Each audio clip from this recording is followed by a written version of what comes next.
realized that really kind of caught me off guard is how many people spend more money on shit than they can afford. Funny thing to say, but it's actually very basic. I'm actually talking about the amount of people that have emailed me in the last 6 months because I've been on this rant lately of trying to get people to move back in with their parents at 30 and 40. Yeah, I'm hot on this. It's because there's this incredible thing. How many people here own their home? Raise your hands. The people that just raised their hands, 90% of people that own their homes don't use more than 50% of their home. They have 3 extra bedrooms that they don't need.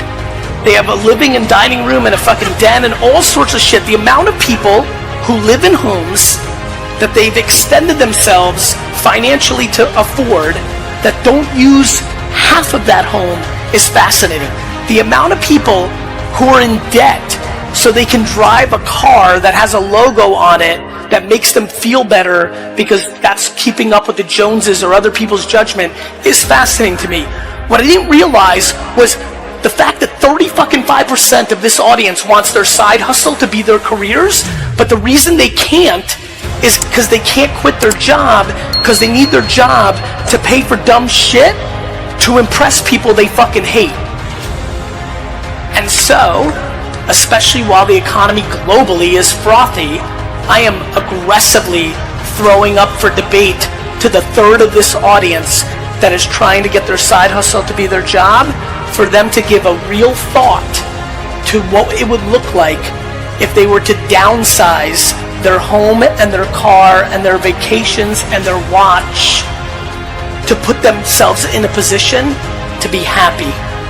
I think over the next decade, as we continue to start really discovering as a human race mental health and happiness, that we are on the pre-dawns of people changing what success looks like. When I really look at the world, and I grew up super humbly, I've spent my 10 years ago career in the explosion of Silicon Valley. I've really been lucky to see all sorts of different things going on. It is super cliche, but absolutely true, that the money happiness thing is just a funny thing. People that don't have it think it does bring happiness. People that have it know it's not true. And when you really look at suicide data and things, depression data, it's fascinating who struggles with it.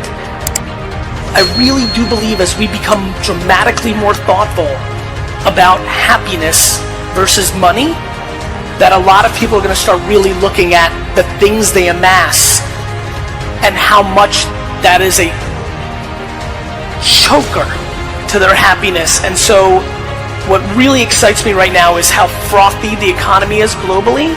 And I know so many of you can take advantage of selling high, positioning yourself to be happy.